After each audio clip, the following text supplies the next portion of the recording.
Welcome to the latest episode of Sports Bazaar with me, Mick Malloy, and of course, as always doing the heavy lifting, it's Titus O'Reilly. And Titus, your love of sport is so profound, and you always manage to chase down every great sporting story. Yes. With no eye to anything tabloid. Trends. Or fashion. No. But you just go on an archaeological dig and find the greatest stories in the history of sport. Yes. And for that, I thank you and honour you because, Yeah. you can't be bought. We can't be distracted. We won't chase down the story of the day or, cash in on something tangentially related to So what's sport. So what's today's story? So we're going to do today Taylor Swift and the NFL. Okay. I'm going to put it to you. Yes. This is a crass attempt to garner the Taylor Swift fans out there. And by the way, payback for Travis Kelce and his podcast. Yes. Which occasionally now beats us as Occasionally the does, most yeah. popular podcast, Yeah. sports podcast in Australia, because of Taylor Swift. Yes. So we've had a look at that and gone, how can we cash in? Can I just add, you are wearing a Taylor Swift friendship bracelet. I think yours says Furphy, though. I've got 4. So there's 2 that say Furphy, 1 that says Kebab, and another one that says Shags. And I'm going to be honest, it's going to be very hard to swap those. Yeah, very hard. It could be read the wrong way when you're handing it to a 13-year-old girl. Not ideal. Not what people... Mick Malloy in controversial. And you're going tonight, and I'm going Sunday night. Well, depending on when you're listening to this, that would be... so in Melbourne. In Melbourne, and I am going tonight. Yeah. Well, you remember I told the story. I was on day 1 at Lord's. Yes. Bucket list stuff for me. And I spent the whole day on the phone trying to secure Taylor Swift tickets for my girlfriend and her daughter. Yeah. Got those tickets.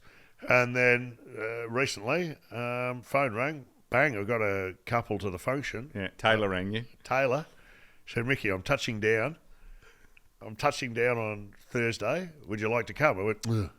All right then. Well, So I'm on. I wanted to do something on this. Mainly, one, I was like looking at the Taylor thing. I'm a big NFL fan, and so I was watching all of this take off. And there was so many funny things coming out of it. I thought that would be a good one to do. But then for those that aren't into Taylor, so don't worry too much. We're not going to go into we're going to go more on how much it's impact the NFL and all those sort of things. But also, we're going to talk about other Power couples in the sports/entertainment industry, because I've got a bunch of those stories that I've always wanted to do. Right. And I thought, well, this kind of puts into... I mean, this makes them look like the most sane couple by the time we finish this.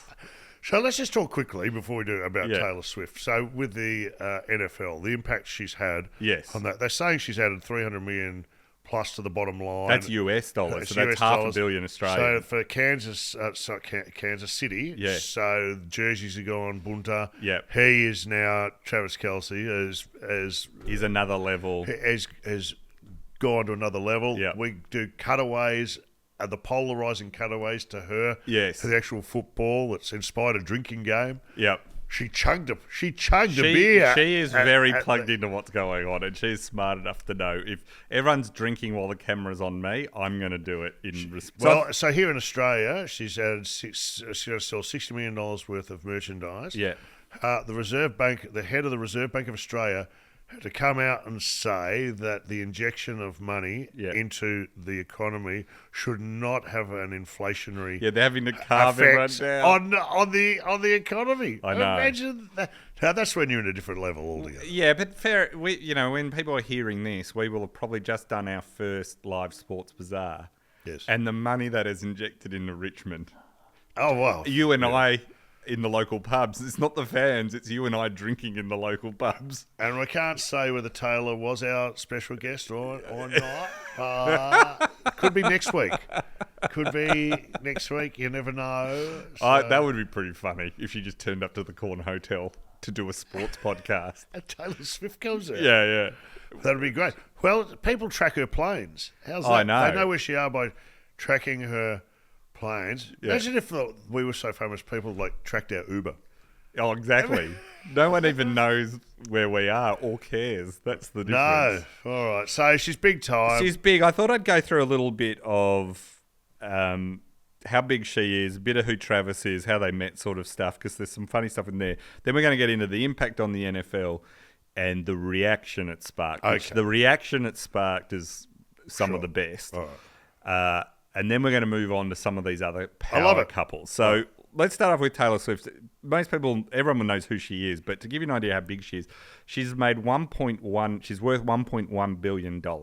Herself. And she's the only artist that sort of has got to that without having to necessarily own another business. Like a lot of the others have owned other things. Okay. But so she is just... As a recording artist. She is like... People say, oh, she's like the Beatles, and people get annoyed and go, I can't be as big as Beatles. But in terms of money and everything, she is like orders of magnitude bigger than anyone else in the music industry or entertainment. Like she literally does have an impact on local economies if she just goes there. So she's huge. She became a billionaire in October 2023 from her Eras tour and the value of her back music catalogue. So that's where she's making the money. They reckon she could make up to like... She won't get all of this because there's costs and everything, but it could, by the end of the year's tour, it could be up to like $4 billion of revenue coming in. Didn't she buy her back catalogue back off someone? She couldn't buy it back off them. They wouldn't sell it. So she re-recorded all their... Has sold, made more money off those than the originals did. Well, yeah, and also it means she can, if someone wants to use a Taylor Swift song in a movie or an ad or something, they have to use her. They can buy her official one, and she gets the money, not the other guy. Wow.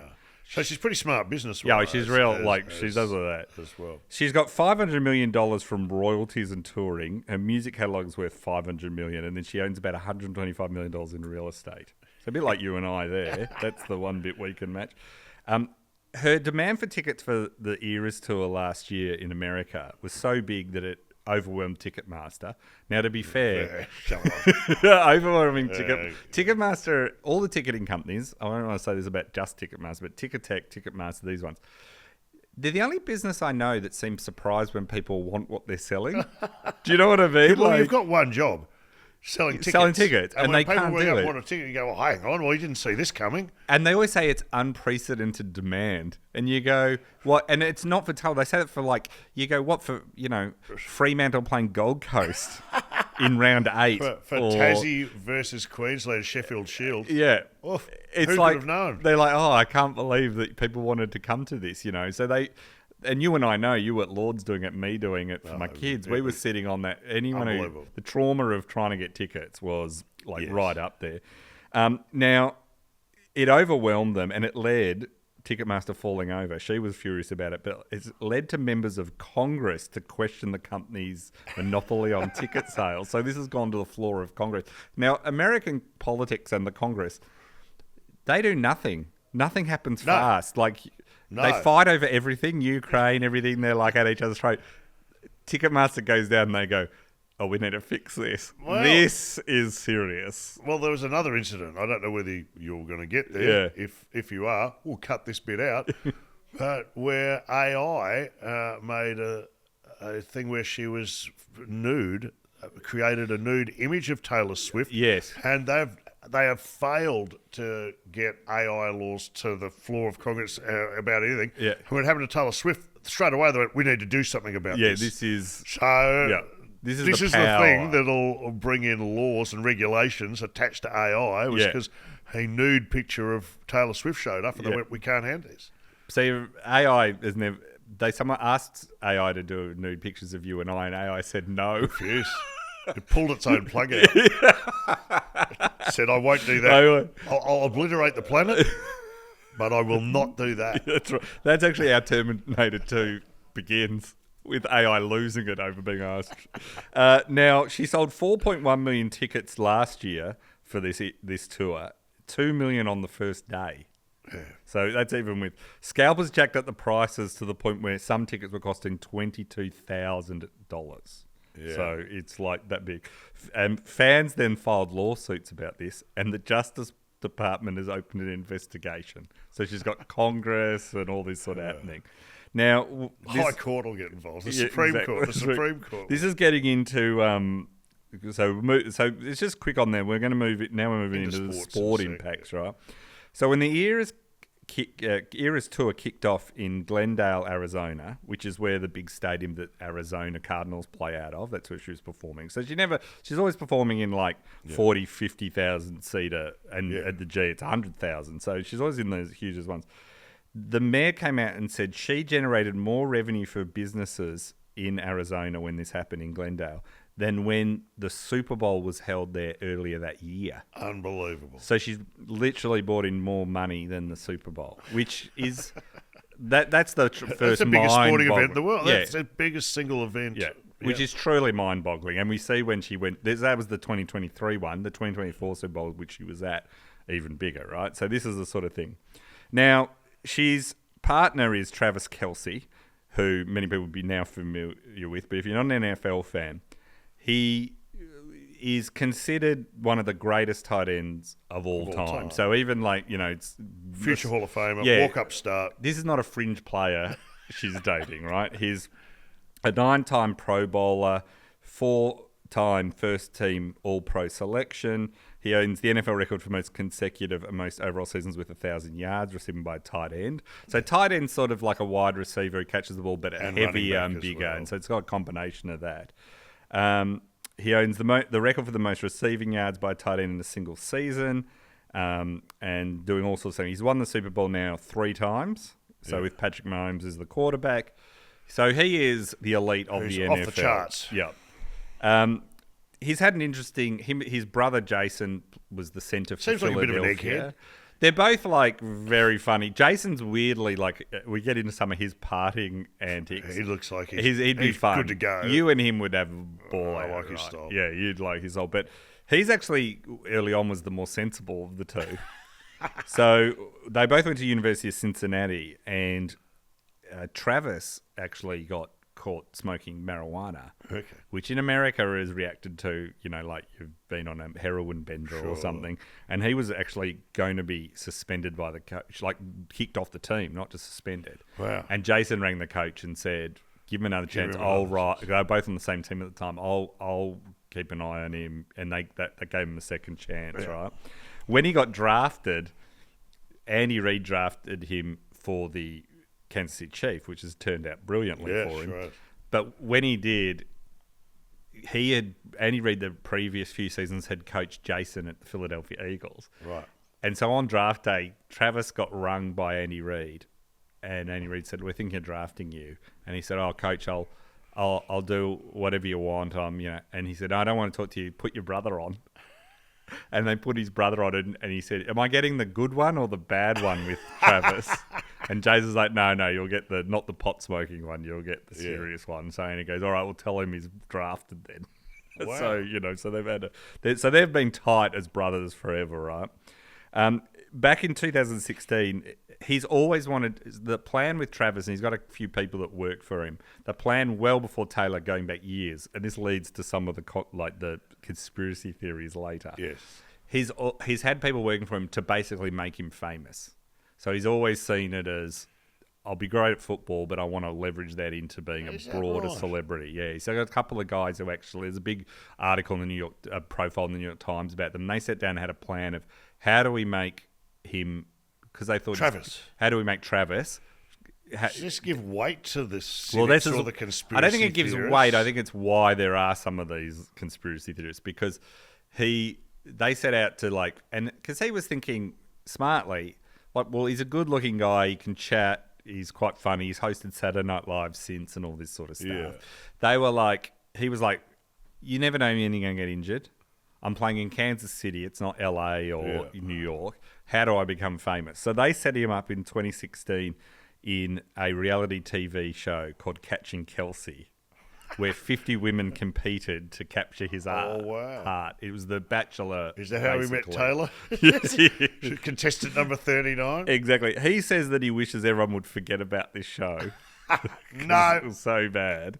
Right, if you had the rerun rights to that right now, you're I saw it was on, I think, Foxtel or something the other day. This didn't even get aired here back in. It wasn't a hit, right? It was... Kelce said when he hosted Saturday Night Live in March last year, he said, it was kind of like The Bachelor, except instead of roses, I handed out footballs. And instead of watching, people did not. Oh, well, that's gold. So that sort of, but there's always been this thing of him trying to push out. In September 2022, well before he met Taylor, Kelsey and his brother Jason launched the podcast called New Heights, which is the number one in the world podcast, sports podcast. And it started off very well, but there is no doubt that the Taylor bump has sent that. Well, we saw it here. We've seen it. So yeah, the fact that American Football Podcast is often number one in Australia, and was not previously, is saying something.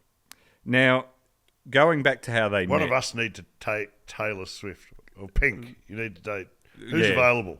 We need to date someone more famous than us. I'll date Vanessa Amorosi. I don't know if that. I don't know if that's going to do it. Out of the... We see the people we would need to have the bump probably wouldn't date us. That's the real problem here. Now the couple started dating. So what happened first is Kelsey, Travis Kelsey, was was a fan, and she came and a fan of Taylor. Yes, and she performed at Kansas City at Arrowhead Stadium. So they say he went to watch, and he attempted to give her, much like you have a friendship bracelet that says kebab. He got one made with his phone number on it and wanted to give it to her. Oh, Travis, well played. Yeah, so he went to give it to her, but he was blocked by security, wasn't allowed anywhere near her. She sent back a bracelet that just says blocked. Yeah, piss off. So he tried and he was really upset. Hang on, security wouldn't let him near Taylor. No, and after the show, he couldn't get anywhere near her, even though he was like in his home stadium, knew everyone, he was a big star in Kansas City, and so. But apparently, what Taylor does is the minute she finishes her show, she doesn't talk to anyone. She goes back to the hotel and just collapses because it's a 3 hour and 45 minute. It's 3 hour and 45 minute show. So she apparently, and if she's got more shows, she just rests her voice. I do that after our podcast. I go, because I'm spent. Yeah. You know how much effort I put into this. Yeah, I know. So I go and tog off and run a bar. Take Light the phone some off scented candles. Who? Yeah. Who's calling? No. Possibly seen him. Anyway, he got nowhere. So it's his first crack? Yeah. That's his first crack. So what he did next is he talked about on his podcast about how he tried all this. He's very open about it, and he was like, I want to meet her. I think she's fantastic. I'm desperate to go on a date with her. Her security blocked me. Yeah. I'm devastated. I can't believe she didn't say yes. So he blasts that out to the world on it was already a huge podcast. This is a courting scenario. Yeah. I'm on to him. So Taylor revealed later on that it all started when Travis very adorably put me on blast on his podcast, which I thought was metal as hell, she said. So it worked. Let's put it on blast, mate. That means just because he put it on his podcast and sent it out there. Oh, right. It's like, it's like announcing. Yeah, it's like putting on it, like announcing through a megaphone. I wish I'd blast someone. Oh, yeah. If you want to put out who you'd like to date, I mean, Vanessa Amorosi's already rung. We haven't even put the podcast out yet. I don't even know why I said that. She's lovely. You panicked. I just came up with something. You either panicked or it's a deep insight into your life, into your mind.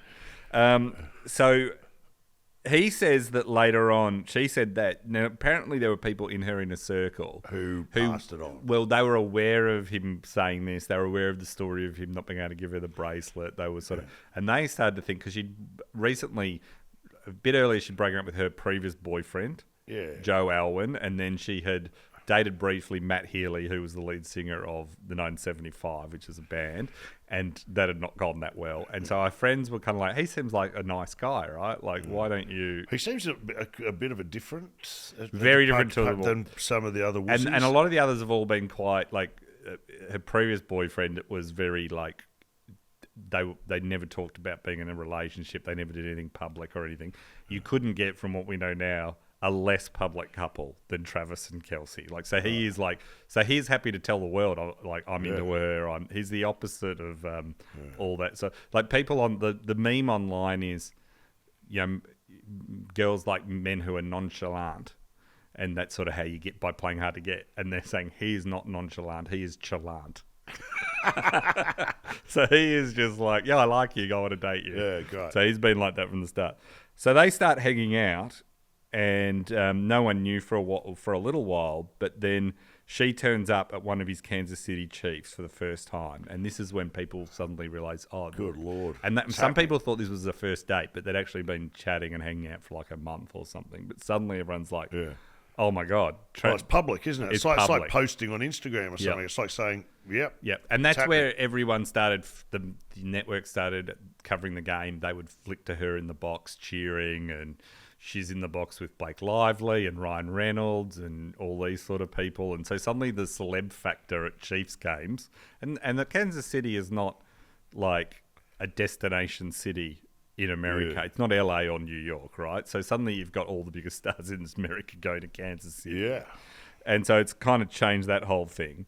So that was all sort of going along well. They then go to a Saturday Night Live after party, and suddenly everyone's like, they're totally together. Sure. She's hanging out with his mum, all this sort of stuff. And the media frenzy is next level. Off the hook.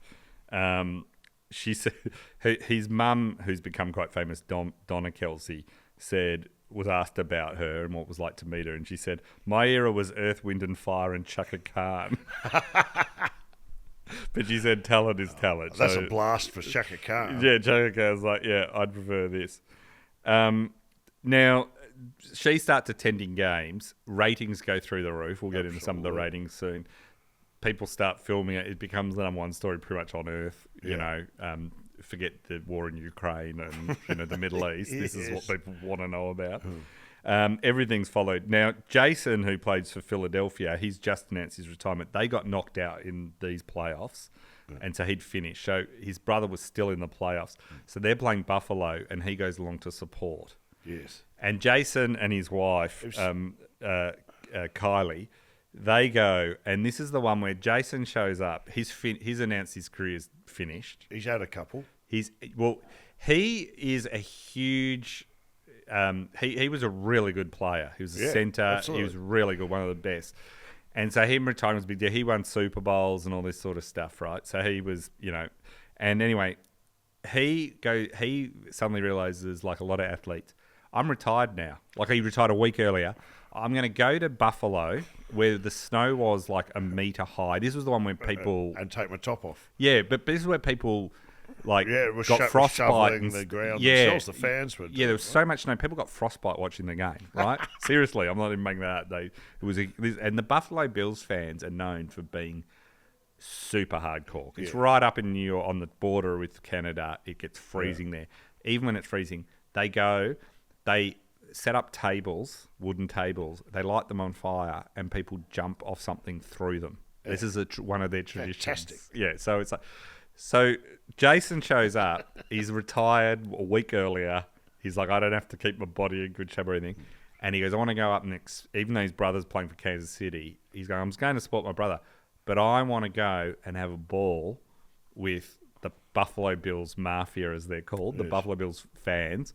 They tailgate out in the car park. Sure. They party in the car park. I want to go jump through a table. I want to go drink. I want to do all this, right? That's a way. Travis is like, you're meeting Taylor later for the first time. Can you keep it tidy? Could you just... Him and Jason's wife is also saying to him, Kylie is saying, best behaviour meeting Taylor. This is important to your brother. He goes, yeah, sure. He goes, I'm going to jump through a table though. And they go, you can't. So anyway... He turns up early before everyone else and goes and finds a bar. There's a bar that's well known there, and he's drinking with just all the fans in the bar, and they're all like thrilled to see him. And then he goes out in the car and he gets stuck there because they're all wanting to drink with him, and So then, quite drunk, he walks in the car park, but he's got to get to the game. He stops and sculls a shot out of a bowling ball, which is on film because this is what the Buffalo fans do. But it's too late to jump through a table. They've all been jumped through it. And so the tables are gone? Yeah, so I'm sorry, we don't have a table for you, sir. They had. They jumped through them all. You'll have to come back later. Yeah. He'll take a booking for... Yeah. So he says, well, I'm so hyped because he said I'd been focusing on I was going to jump through a table. and suddenly I can't jump through the table, and I'm drunk and I'm all hyped. So I'm like, I've got to do something else, right? Right. So he goes to the box and he meets his mum's there, and Taylor's there, and he meets Taylor, and his wife is there, and she's saying, "You need to calm down a lot," right? I've had that chat. Yeah, you very. I know that chat. And he says, so he says, look, he says, what I'm going to do is he says to Kylie, his wife, who's a cracker, actually, very funny. He says, Kylie, I'm just letting you know, because they had the windows open on the box. He goes, I'm going to take my shirt off and jump out the box at some point and celebrate with the Buffalo Bills faithful at some point, just, you know. And she says, she says, Jason, don't you dare. Right? She's saying, you're going to be on your best behavior. You're meeting Taylor. Don't you dare do this. Not today. Yeah. And he says, well, I'm not asking. I'm just telling you what I'm going to do. Just giving you a heads up. Yeah, that's what he says. And she's like, she later said in an interview, well, when I bring home a new dog, I'm telling you I'm not asking. So she's using that against him already. Yeah. This is all playing out play. So she says, don't do it. And he says, I'm telling you, I'm not asking permission. And he says, Kylie, the first day I met you, I was blackout drunk and fell asleep at a bar. This is part of the charm. This is part of the Jason Kelce charm.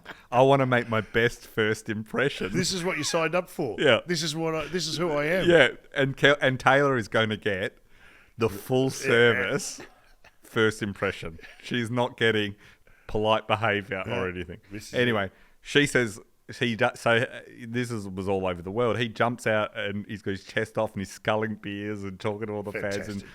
And his wife, he does it a few times. His wife says, "You need to get back in the box because the security, literally get back in your box." Everybody out of the pool. Yeah. You put something on.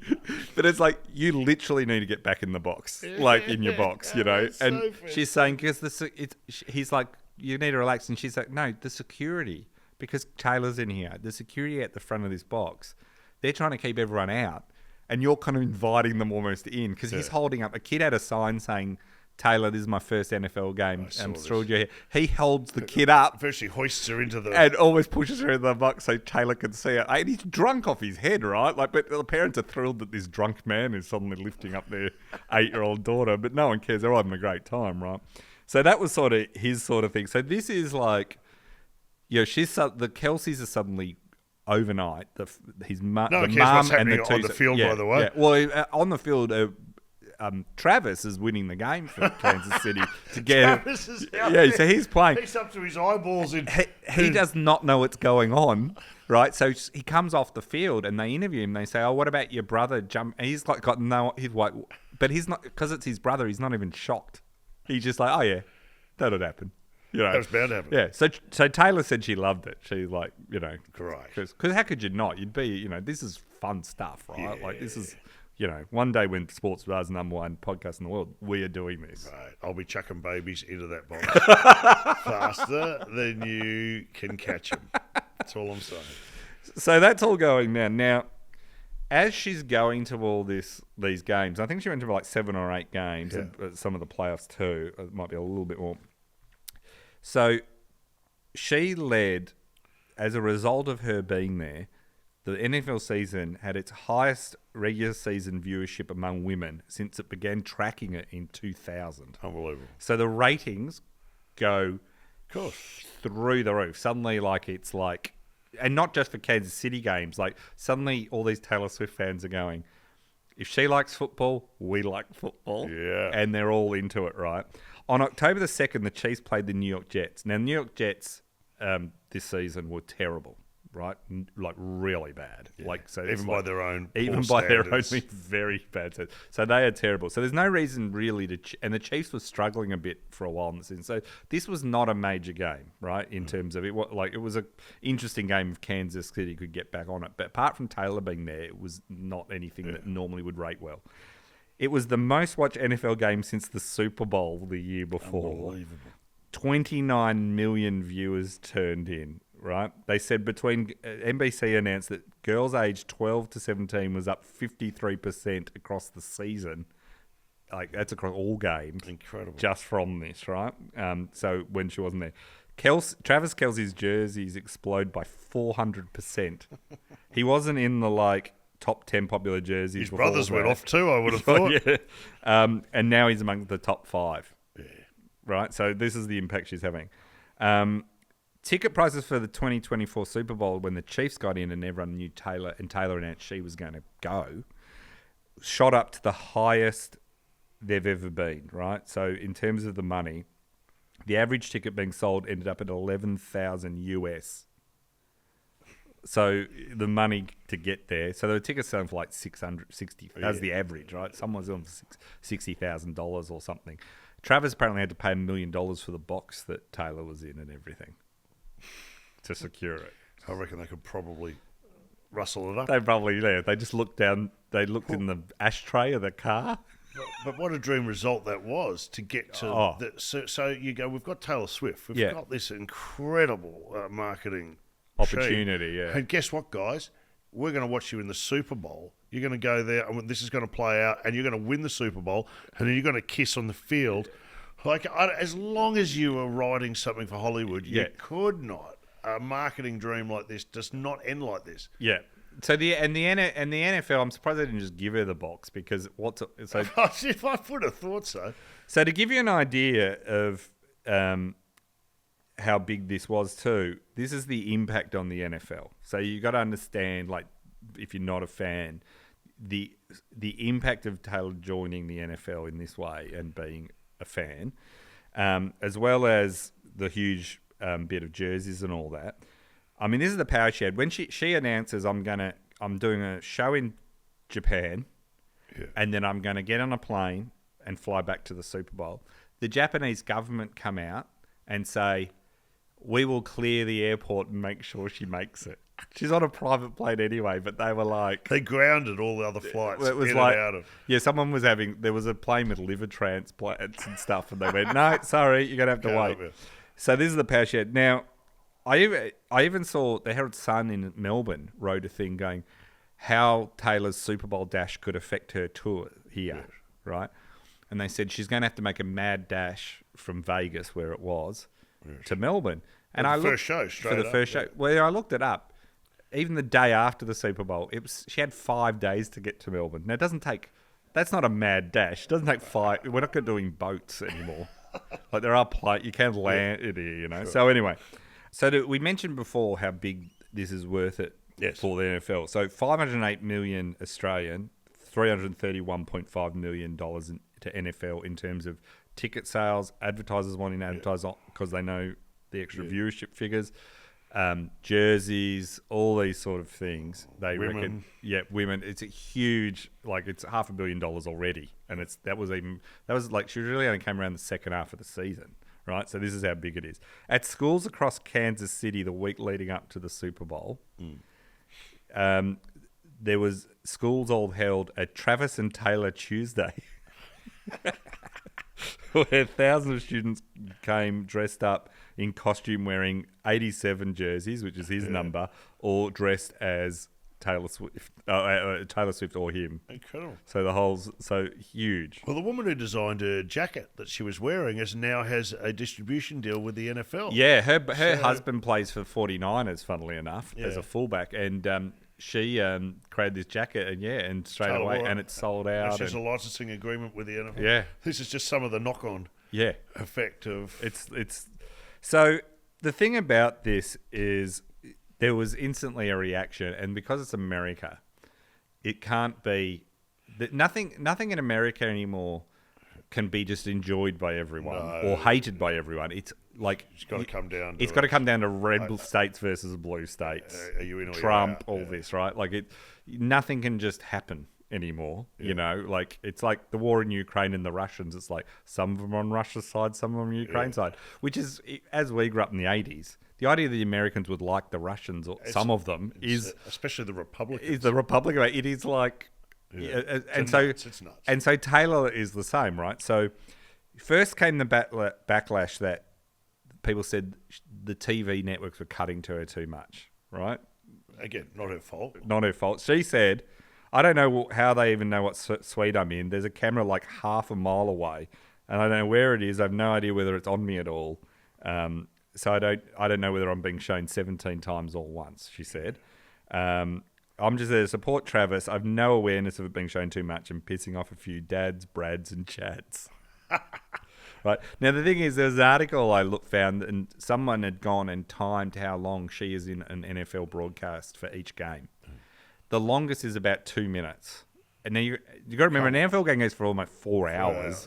And it's ads, it's stop-start ads everywhere, and there's thousands of things. Some of them she was on for 30 seconds, and people still complain and said, it's too much. And I'm like, they all, like, Jack Nicholson at Lakers games, they show as long as, and that's just sport. Like, people are going to show famous people, especially they're dating at the someone. Boxing, they introduce you. Yeah, who's in the audience tonight. Yeah. It's part of it, and you like to see it. Yeah, exactly. So it's hardly like this amazing thing. Like, we went to the boxing, and their old son asked us to take a photo together, and around the paper next day saying Mick Malloy with friend. So anyway, she says all that. What at a Baltimore Ravens game, someone. I remember seeing a picture they cut to Mick Jagger and Bill Clinton once in the crowd. I think they were watching a game of soccer somewhere. And I cut to the two of them, and I've gone, oh, look at that. One of the greatest pants man in the history of the world. And he's with Mick Jagger. I've still got it. At one game, Baltimore Ravens fan yelled out, "You've ruined the NFL." You've ruined it. Yeah, and she said, I didn't do anything, right? So there was a lot of this, like, for everyone that was for it, there were these people that were going, oh, this is ruining my experience of football. I'm like, how is this ruining your experience of football? Like, anyway. Then it got weird. So this is where it splits over politics. One of the pro-Trump broadcaster, Mike Crispy, he on Sunday night on his show, which I think it was, he came out, he has a show, and he said that the NFL Football League is rigged in order to spread democratic propaganda. Oh, my God. And he says, away we go. Fire up the lunatic base. He said, calling it now, Kansas City wins, goes to the Super Bowl. Swift comes out at the halftime show and endorses Joe Biden with Kelsey at the midfield. That happened. Now, apart from Kansas City winning, which they almost didn't, that did happen. Fox News host, though, Jesse Waters, suggested the superstar Taylor Swift was a this is on Fox News, right? Was a Defense Department asset engaging in psychological warfare.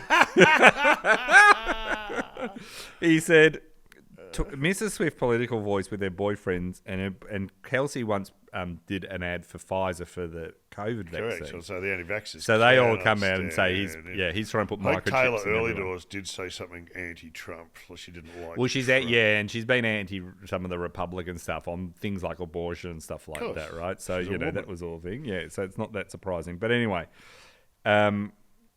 this Jesse Waters on Fox News says that, have you ever wondered why or how she blew up like this, referring to how big she's gotten with the years. So who said this? This is Jesse Waters Fox News host. He said, he's the one that said she was a Defense Department asset, right? This is what he said. Have you ever wondered why or how she blew up like this? Well, around 4 years ago, the Pentagon Psychological Operations Unit floated turning Taylor Swift into an asset during a NATO meeting. You can't write this. Like, I'm sure they're sitting in a NATO meeting going, who we should get? Taylor Swift. Operation Swift. That former country and Western singer who's popular with the 15-year-old girls. Yeah. She's the one that's going to turn this. Yeah. So he reckons. So he comes out and says this, and this gets picked up everywhere. It's like so. So if you believe that, she's a plant of the Pentagon. Anyway. Others, though, come out and say this is all kind of ridiculous, right? So people and this is where it's so divided over there, Howard Stern comes out and says, I like it when they cut to Taylor Swift. I know what's going to happen in the football game. Let's see some variables. Let's see how Taylor Swift reacts. Let's see if she talks to Patrick Mahomes' wife. Let's see how she's getting along with Travis Kelce's mum. Let's see if Travis Kelce's brother comes in and starts running around with his shirt off. He's So right. Howard's like... It's a little sidebar. There's It's a lot of little breaks. subplot. There's so many breaks in football, No. in the NFL. Just give me something else. Hey, he comes out and says that. Sports betting for the Super Bowl had bets you could make at Vegas. How many times CBS would show her on camera, what shade of lipstick she might be wearing, if she'd endorse President Biden's re-election, and whether Kelsey would propose to Swift after the game. You could bet on all of them. You would have lost on most of them. Yes. Another bet was, would they announce their first pregnancy at the Super Bowl? Good Lord.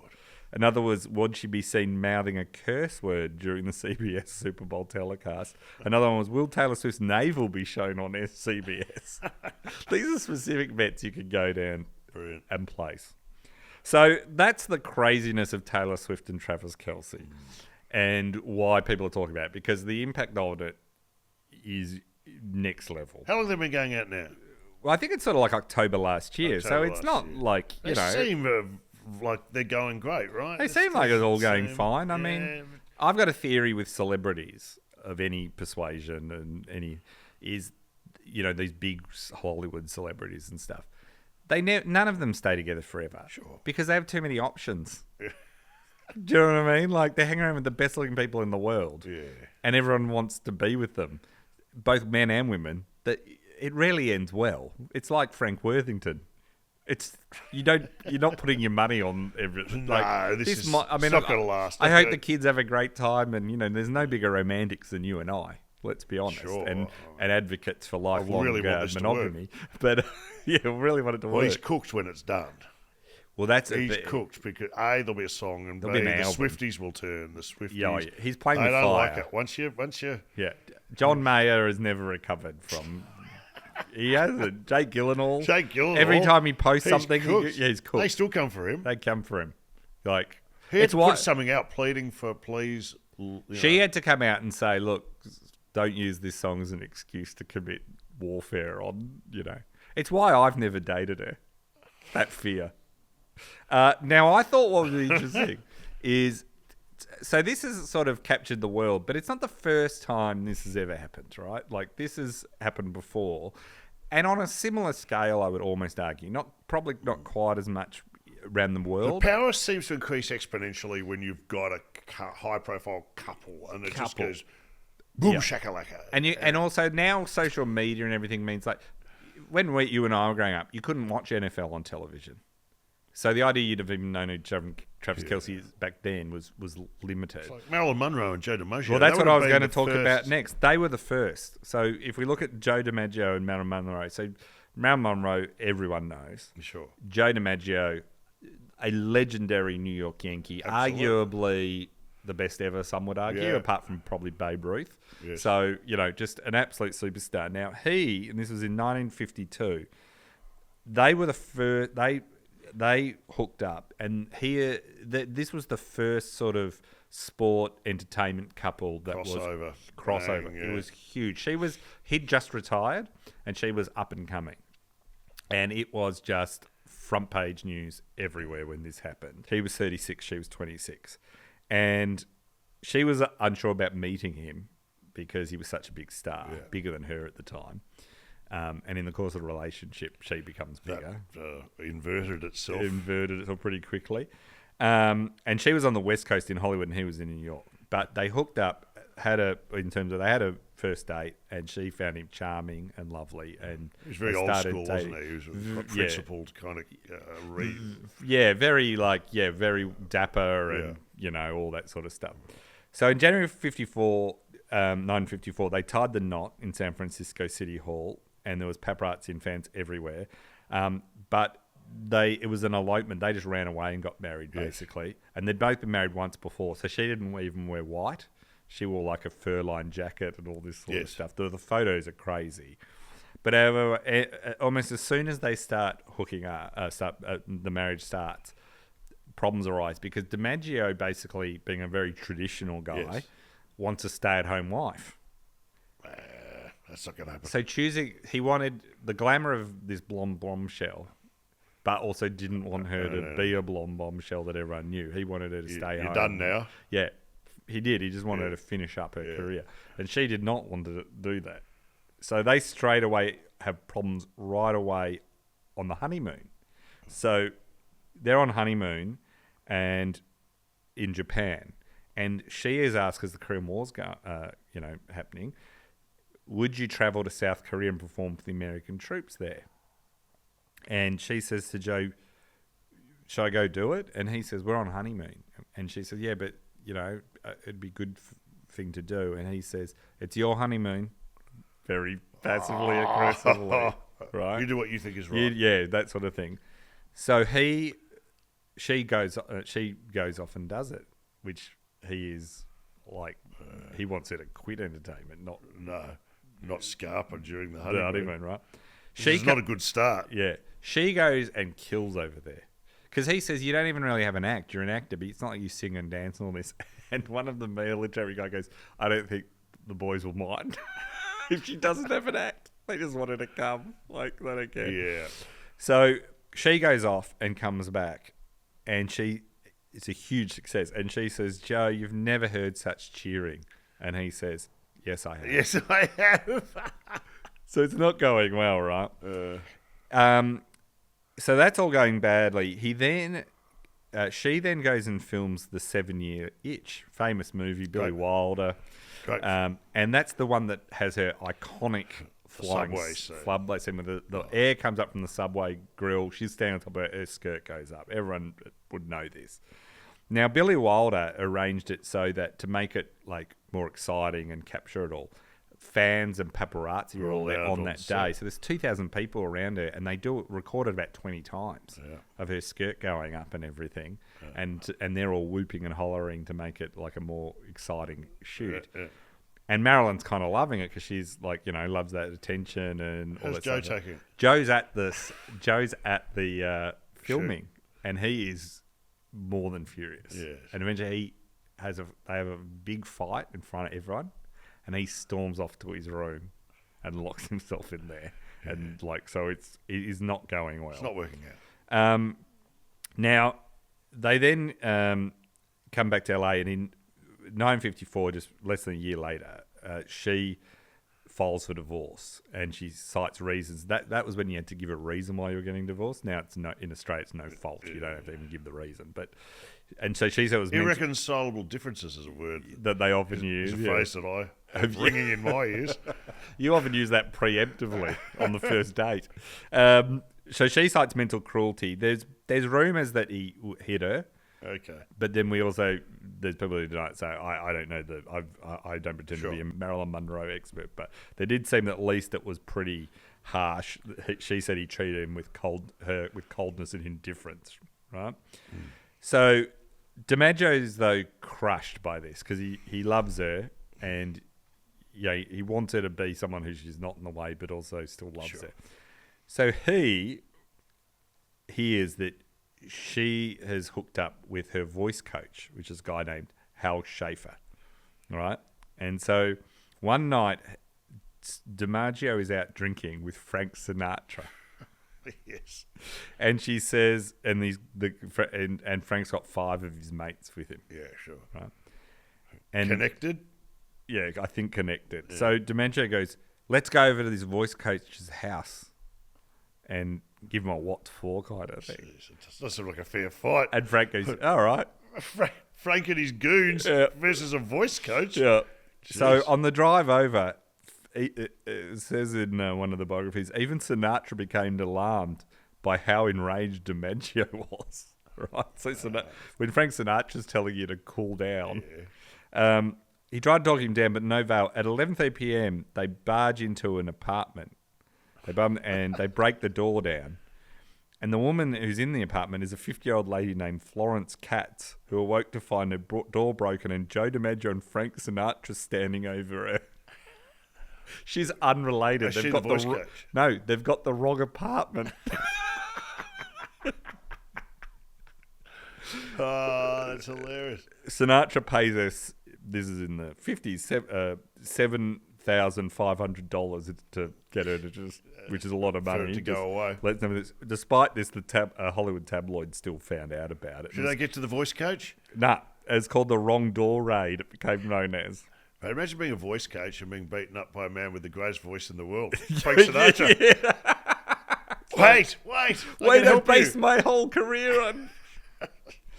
Even though you've been beaten, you go, it's still great to meet you. Oh, boy. Marilyn then marries the playwright Arthur Miller, but that ends in divorce. And by this point... That was an odd view. That was it. The whole thing's odd. I mean, she was a terrible fit for Joe DiMaggio, too. DiMaggio comes back into her life as friends. He's still very keen to get back with her. Getting beaten up. Yeah. Now, in the first half of 1961, Monroe goes and has a number of surgeries. She had endometriosis, but she also had depression, and she went to a psychiatric clinic.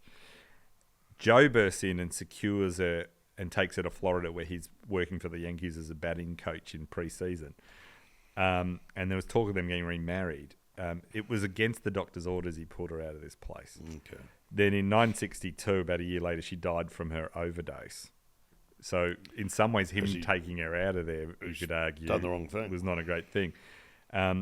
He never got over it. For 20 years, he made sure to deliver half a dozen red roses to her crypt 3 times a week. And he never talked about her ever again. That's borderline unhealthy. That's yeah. Now, being a Yankee player seems to lend yourself to having these relationships. Derek Jeter, who was one of the greats and legendary shortstop, he married in 2016 Sports Illustrated model Hannah Davis. So Jeter got married. But before that, the list of his previous partners was Adriana Lima, the model, Jessica Biel, Jessica Alba, Tyra Banks, Gabrielle Union, Scarlett Johansson, Mariah Carey, and Minka Kelly. Jesus. So, compared to Travis Kelce is an absolute lightweight compared to this. Crikey. Now, you've also got, of course... Well played. Yeah, it's a lot. It's an absolute lot. So you've got them. Now, you've also got Alex Rodriguez, who is another Yankees player. Yes. He said in an interview in 1998, long before he'd met her, that his ultimate date would be, he was quite young at this point, he would be Jennifer Lopez. Okay. So he hooks up with Jennifer Lopez a bit later. They bump into each other. He blasted her first, though, didn't he? He what? He's blasted it. He might put out the call. Putting it out there. Yeah, because he said... putting it out. This seems to be a thing. If you put it out in the public, see if you can get a nibble. If you love someone, you need to put it out there, unless it's in your workplace. Because trust me, that can get awkward. That's not going to go well. Yeah. They bumped into each other in 1999. Finally, signed a baseball. They signed baseballs for each other, but didn't really know. Then at 2005 at a Yankees game, they were both married. She was married to Mark Anthony, the singer, and he had a partner as well. And he met J-Lo, and they shook hands. And Mark Anthony is standing next to J-Lo as Alex Rodriguez and her shake hands. And J-Lo said later, this weird electricity occurs for like 3 seconds. 3 to 5 seconds at looking somebody right in the eyes and getting stuck while she's standing next to her husband, right? They eventually hook up.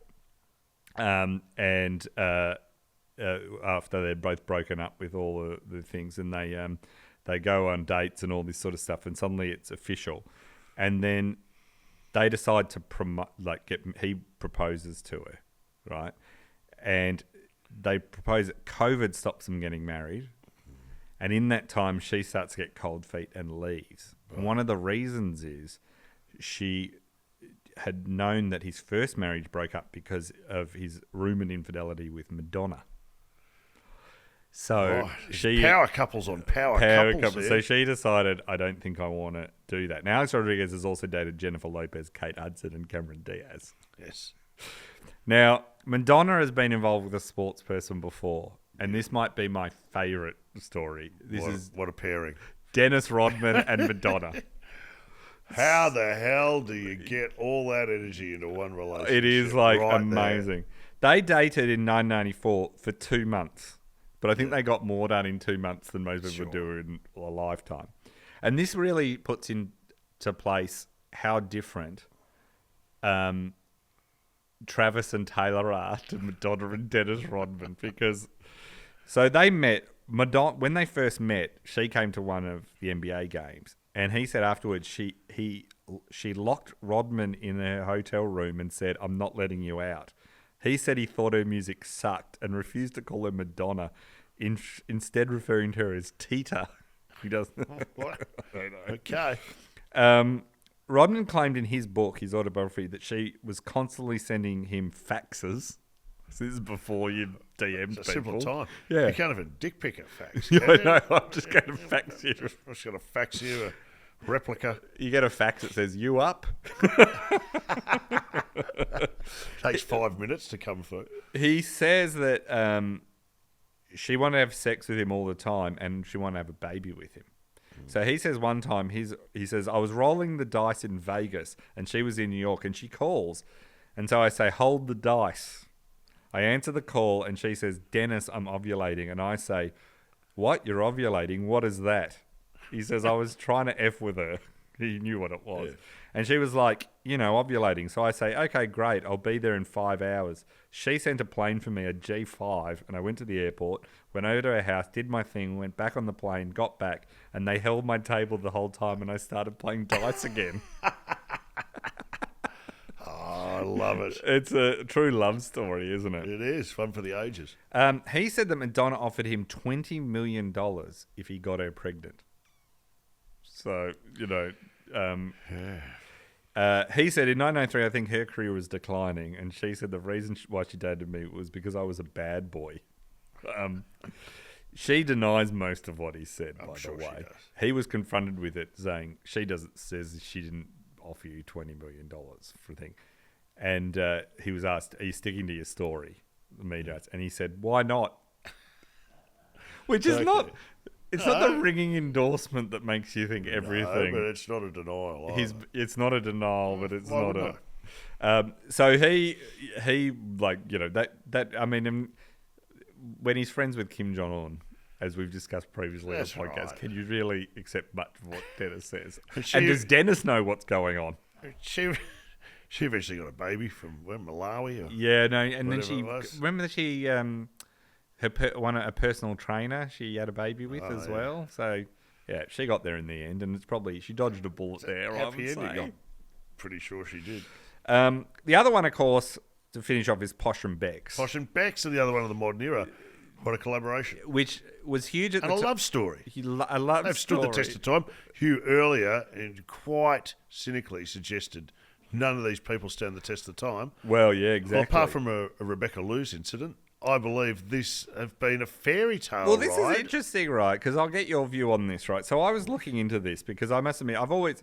Posh and Becks, I grew up in the age this was all happening and absolutely. sort of knew about it and stuff. But, you often, bits of the story, and often when we go and research them, you go, oh, okay, that's slightly different to what I thought, or it's not, but you kind of find more things. So I was looking into this, and this has all come up again with the Beckham documentary that was out on Netflix recently. Yes. So they met in 1997. They were at a Manchester United game. He met her in the players' lounge. He gave her his number and all this sort of stuff. A year after they meet, they announced their engagement with an $85,000 ring. They welcomed their first child in March 1999. And one person who was not a fan of this coupling was Alex Ferguson. He said at the time he had little time for this fashion thing, referring to David's whole lifestyle choices around this time. He said he hopes it's a phase, this was at the time, and it will die out quickly. He said that he reckons that Beckham's focus on other things away from football was something in becoming a truly great player, like an excellent player, but not that next level. And this is the thing. Alex Ferguson was one of the things where the reason he was so good as a manager is football was the only thing. That's it. Like There's it was nothing first. else. Everything else was a distant second, right? In one game against Leicester City in 2000, Beckham refused to take off his hat in front of Ferguson before the game because he'd had a new haircut. And he knew, and I think he'd had a shave, and he knew he was going to cop it, right? Ferguson said, at the time I was starting to despair of him. I could see him being swallowed up by the media or publicity agents. So it got pretty hairy for them, though, where one time he came off the ground, Beckham, and police confronted him and said, there's a kidnap plot against your wife and your two kids. And so, which I imagine with Travis and Taylor, there's going to be an insane amount of that sort of like security. So the tensions between him and Ferguson just get higher and higher. And one time he starts yelling at Beckham, accusing him not running back on defence. Yes. And he kicked this pile of stray clothing in frustration, and one of the boots in the pile goes flying and hits Beckham in the face and cuts him above the left eye. And Beckham then proceeds to wear a headband that holds back his hair. He says because he can't get the hair in it because it's still bleeding and open and stuff. Ferguson and his people think he's doing this to show off the cut. Yes. So he's off. Eventually, and they move him in 2003. He goes to Real Madrid. And there it starts to emerge that he'd been seen with a mystery woman. And Victoria's in England, he's in Spain. Then the News of the World reports that David's having an affair with his personal assistant, Rebecca Luz. And that was a huge story. Massive. He comes out and completely rejects it. She does tell-all interviews and everything. He says, I did not. Then 2 more women come forward and claim that they had been sleeping with him as well. He denies these rumours again. Sure. And says, I didn't do it. Then another model comes out. He denies that too the whole time. And there's all sorts of sordid details that come out at this time. And so they both, Victoria and David, just come out and say, none of this happened. We don't believe it. And to this day, they say none of this happened. So everyone says, oh, yeah, he cheated. And, I mean, I'm not saying I believe that he didn't, but in terms of he's denied it all the time. Like, they've never, ever... I always thought at some point it kind of got admitted. He's never admitted it. So he just glanced over it in the doco, didn't they? There was an allusion to... There was an allusion to... And what's interesting is they've always said it didn't happen. The troubles. Yes, it didn't happen. But they're on the record comments have always been it didn't happen. And they actually sued the News of the World and various things. So that all happened. Now, she said later on... Victoria said, I can't begin to tell you how, this was in the documentary recently, I can't believe to tell you how hard it was and how it affected me. Did I resent David? If I'm being totally honest, yes, I did. It was probably, if I'm being honest, the most unhappy I have ever been in my entire life. And she said that they were actually at each other as well as against the entire world at the time, which to me sort of doesn't gel with their statements that nothing happened. Yeah, it wasn't business as usual. Yeah, if someone comes out and accuses you wrongly and you know that they didn't do it, do you resent them or do you kind of... You laugh it off. Or you resent the person that is accusing them, you know? I don't know. What lucky you and I will never be in this position. I have no idea what you're talking about. So that's where they log up. So they are the biggest. So they're survivors. but they're probably the template for the whole celebrity sports and couple. Entertainment, the heady mix. Yes. That actually is like just dynamite. Just the what do you call it? The exponential power. Yes. Of the combined. It's Jason incredible. Kelsey just recently said, getting back to our original. It's like topic, compound interest. Yeah. He said Travis and I were always superstars in the NFL. He said this level with Taylor and pop culture and everything. He goes, it's like nothing like being a big NFL star. He said, does his brother calm down? No, I don't think. Well, this is Jason saying this. This is the brother. I don't think Jason has calmed down at all. But why would you? He's retired. He's beloved for. Do you know where he's got it right? Is take for example Tiger Woods. Yes. Tiger Woods portrayed himself as this family man, massively in control of his life, all these sort of things. Right. And then when everything and a man very disciplined. So then when everything came out, it was like this grating shock. Where it's Bill Cosby. It's the people who make out that they are something they're not.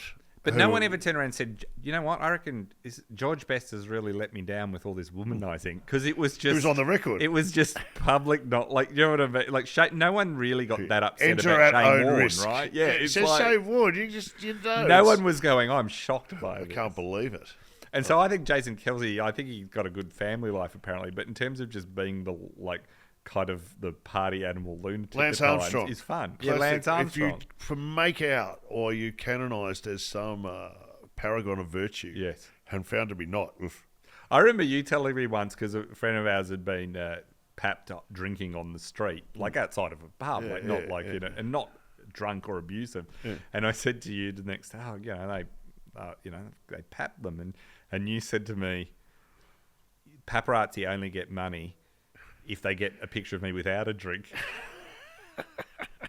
And or that's a kebab. and that's how you do it. That's how you avoid this. You don't pretend. You just say, "Yeah, that's what I do." That was our timely examination of Taylor Swift and the effect she has on the world of sport, which is our loose connection to this podcast. Girls, please, if you'd like to come and listen in detail. Yeah, and if Vanessa Amorossi is listening, I've blasted you. Titus O'Reilly, thank you very much. Well done.